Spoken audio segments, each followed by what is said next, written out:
안녕하세요. 잡시광입니다. 지금 보시는 장면은 샌디에이고 파드리스와 필라델피아의 경기 도중 팬들이 하성킴을 연호하는 장면입니다. 올 시즌 메이저리그 가을 야구의 최고 스타는 김하성이라고 봐도 과언이 아닌 듯한데요. 1998년 이후 무려 24년 만에 내셔널리그 챔피언십 시리즈에 오른 샌디에이고 파드리스가 필라델피아와 1, 2차전을 치렀습니다. 공교롭게도 이 대결은 와일드카드로 올라온 팀들 간의 대결이었습니다. 필라델피아 역시 와일드카드 결정전에서 세인트루이스 카디널스를, 디비전 시리즈에서는 애틀랜타 브레이브스를 연파하고 올라왔기 때문입니다. 메이저리그 정규리그에서 90승도 못 올린 두 팀이 100승 이상을 한 팀들을 물리치고 챔피언십 시리즈까지 올라온 것만 봐도 가을 야구는 확률이 통하지 않는 무대라는 것이 다시 한번 입증됐습니다. 메이저리그 공식 홈페이지 역시 샌디에이고와 필라델피아는 이번 가을 가장 큰 이변을 일으킬 팀들이다. 포스트 시즌처럼 단기전에서는 어떤 일도 벌어질 수 있으며 어떤 선수가 깜짝 스타로 떠오를지 누구도 알 수 없다고 강조했습니다. 그리고 이 깜짝 스타는 김하성이 되었습니다. 샌디에이고와 필라델피아, 돌풍의 두 팀이 만난 1차전을 앞두고 MLB.com이 두 팀의 포지션별 우위를 점쳤는데, 그동안 그렇게 김하성에 대해 짜게 점수를 주던 MLB.com도 이제는 유격수는 김하성이 우위라고 평가했습니다. 사실 시즌 초만 해도 샌디에이고는 간판 스타 타티스 주니어를, 필라델피아는 그레고리우스를 주전 유격수로 생각하고 있었습니다. 하지만 타티스 주니어는 손목 수술로 인해 개막전 이탈했고, 복귀를 앞둔 8월에는 금지 약물 양성 반응으로 징계를 받아 출장 정지 중입니다. 필라델피아의 베테랑 유격수 그레고리우스도 지난 8월 극심한 부진 끝에 방출됐습니다. 이렇게 애초 계획은 어긋났지만 두 팀은 또 나란히 훌륭한 대체자를 찾았습니다. 바로 김하성과 브라이슨 스탓이었습니다. MLB.com은 두 선수를 비교 분석했는데 유격수 부문에서 김하성의 손을 들어줬습니다.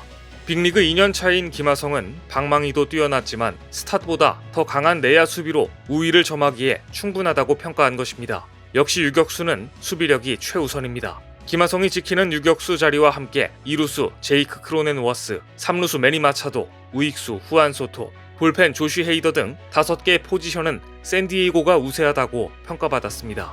하지만 필라델피아는 나머지 6개의 포지션에서 더 높은 평가를 받았습니다. 그리고 MLB.com은 이번 챔피언십 시리즈는 7차전까지 가는 승부 끝에 필라델피아가 월드 시리즈에 오를 것이라고 내다봤습니다. 과연 MLB.com의 예상이 맞을지 궁금해지는데요. 19일 오전 샌디에이고 펫코파크는 일찍부터 팬들의 기대감으로 가득했습니다. 김하성은 1차전에 7번 타자 유격수로 출전했습니다. 밥 멜빈 감독은 이전 경기와 비교해 라인업에 큰 변화를 주지 않았습니다. 프로파와 후안 소토, 매니 마차도, 크로넨워스와 김하성까지 이변의 주인공들을 그대로 1차전에 투입했습니다. 2회 말 2사 후 첫 타석에 들어선 김하성은 우한 선발 잭 휠러의 초구 직구를 잘 받아쳤지만 워닝 트랙 부근에서 중견수에게 잡혀 아쉬움을 삼켜야 했습니다. 이렇게 첫 타석에서 아쉽게 물러난 김하성은 이후 타석에서도 적극적으로 배트를 휘둘렀지만 150km대 중반을 넘나드는 상대 선발 투수 휠러의 강속구에 막혀 모두 내야 파울 플라이로 끝나고 말았습니다. 샌디에이고와 필라델피아의 1차전은 양팀의 에이스가 등판한 팽팽한 투수전이었습니다. 팽팽한 선발 투수전은 큰 것 한 방으로 힘의 균형이 깨지는 사례가 많이 있어 왔습니다. 아무리 뛰어난 투수라도 실투는 하기 마련이고 장타력 있는 타자가 이 타구를 넘겨서 곧바로 득점을 낸다면 힘의 균형이 깨지기 때문입니다. 실제 이번 경기에서 두 팀의 차이를 가른 것은 스윙 딱 2개였습니다. 4회 필라델피아의 브라이스 하퍼가 좌측 담장을 살짝 넘기는 홈런을 쳤습니다. 필라델피아의 간판 스타 브라이스 하퍼는 20대 초반에 메이저리그 최고의 스타로 떠오른 선수로 초대형 계약을 맺고 필라델피아 유니폼을 입었는데 중요한 경기에 홈런을 쳐준 것입니다. 6회에는 필라델피아의 카일 슈와버가 우측 담장을 넘겼습니다. 좌타자 카일 슈와버는 타율은 떨어지지만 우한 투수가 던지는 몸쪽 낮은 공이나 가운데 실투를 퍼올리는 스윙으로 홈런을 만들어내는 능력 하나만큼은 메이저리그 최고 수준으로 평가받는 타자입니다. 한국으로 치면 과거 롯데자이언츠의 박종윤 선수와 비슷한 스타일이라고 볼 수 있습니다. 하지만 카일 슈와버는 체격이 크기 때문에 홈런 생산 능력은 훨씬 더 뛰어납니다. 말 그대로 모 아니면 도형 타자인데요. 이번에도 한가운데 몰린 실투를 놓치지 않고 잡아당겼고 결과는 펫코파크 2층 담장을 넘기는 초대형 홈런을 만들어냈습니다. 사실 필라델피아의 선발 투수 휠러는 오늘 인생 투구를 펼쳤고 샌디에이고 타선은 이런 휠러를 제대로 공략하지 못했습니다. 최고 구속 98.9마일의 포심 패스트볼과 커브, 슬라이더, 싱커의 조합에 속수무책으로 당하고 말았습니다. 김하성은 1차전에서 다소 무기력한 모습을 보였지만 2차전은 달랐습니다. 샌디에이고 파드리스가 비기닝을 만들며 역전승에 성공했습니다. 그리고 그 시작점에는 김하성이 있었습니다. 20일 캘리포니아주 샌디에이고 펫코파크에서 열린 필라델피아 필리스와 내셔널리그 챔피언십 시리즈 2차전에서 김하성의 활약 속에 샌디에이고가 귀중한 1승을 챙겼습니다. 결정적인 장면은 5회였습니다. 5회 말 선두타자로 등장한 김하성은 필라델피아 선발 에런 놀라를 상대로 볼카운트 1&1에서 3구째 들어온 92.4마일짜리 싱커를 때려 좌전 안타로 출루했습니다. 2회 브랜든 드루리의 홈런 이후 3이닝 만에 나온 선두타자 출루인 것이죠. 이후 상대 투수 에런 놀라는 김하성의 빠른 발 때문에 도저히 집중할 수 없었습니다.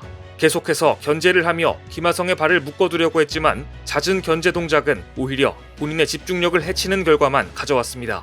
김하성이 놀라의 견제에도 2루 도루를 감행한 순간 타자 오스틴이 우중간으로 타구를 밀어쳐서 안타를 만들어냈습니다. 장타 코스는 아니었지만 스타트가 빨랐던 김하성은 망설임 없이 홈까지 질주했고 헬멧이 벗겨졌지만 홈에서 득점에 성공하게 됩니다.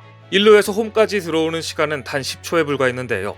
홈팬들은 몸을 사리지 않는 김하성의 플레이에 기립박수를 보냈습니다. 이후 샌디에이고는 막혔던 공격의 흐름이 풀리면서 프로파의 우전안타, 소토의 2루타가 나오며 순식간에 4대4 동점을 만들어냅니다.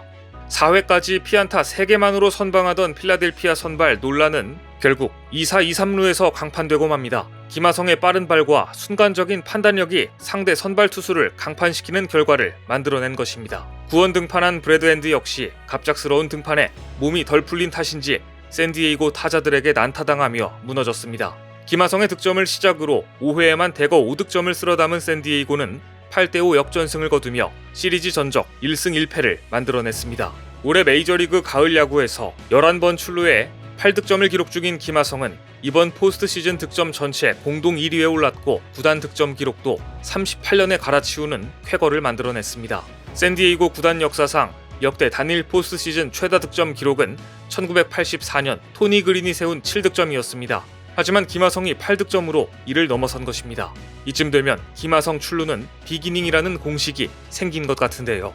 경기 후 인터뷰에서도 밥 멜빈 샌디에이고 감독은 김하성을 추켜 세웠습니다. 멜빈 감독은 김하성의 수비를 언급했습니다. 8회 초 나온 김하성과 매니 마차도의 병살 플레이를 극찬한 것인데요. 멜빈 감독은 타구가 예상치 못한 방향으로 굴러갔는데도 마차도가 잘 잡았고 김하성이 침착하게 1루에 송구했다. 이번 경기에서 가장 결정적인 수비였다 라고 언급했습니다. 필라델피아가 8대5로 앞서긴 했지만 무사 1루 기회를 잡은 뒤 4번 타자 브라이스 하퍼 타석에서 잡아낸 더블 플레이였기 때문에 필라델피아 입장에서는 고조되던 분위기에 완전한 찬물이 끼얹어지며 사실상 오늘 경기를 포기하게끔 만드는 수비 장면이었습니다. 또한 팀 내 최고 타자로 평가받는 3루수 마차도와 유격수 김하성의 호흡이 물 흐르듯 잘 맞아떨어지고 있다는 점도 고무적입니다. 마차도와 호흡이 잘 맞는다면 자연스럽게 선발 유격수는 김하성으로 굳어질 수밖에 없기 때문입니다. 개인적으로 김하성 선수의 가장 큰 강점이라고 생각되는 부분은 멘탈이라고 생각합니다. 김하성은 1차전 경기 직후 가진 인터뷰에서 상대 투수 잭 휠러에 대해 그는 오늘 좋은 공을 던졌다, 좋은 투수라고 상대를 인정하면서 경기에 패한 선수답지 않은 인상 깊은 말을 남겼습니다. 모두 4번을 이겨야 하는 것이기에 한 번 졌다고 주눅 들고 그런 것은 없다. 아직 가야 할 길이 더 많다. 지금 내 팀밖에 남지 않았고 다른 팀들은 야구가 끝났는데 계속 경기할 수 있는 것에 감사해야 하고 있다. 마지막까지 오래 했으면 좋겠다. 팬들이 바라는 것도 바로 그런 것입니다. 1차전 무안타였어도 곧바로 2차전에서 자신감 넘치는 허슬 플레이를 보여줄 수 있는 강력한 멘탈이 샌디에이고 팬들이 김하성에게 매료된 원동력이 아닐까 생각이 듭니다. 오늘 준비한 소식은 여기까지입니다. 댓글을 통한 여러분들의 많은 의견 기다리겠습니다. 시청해주셔서 감사합니다.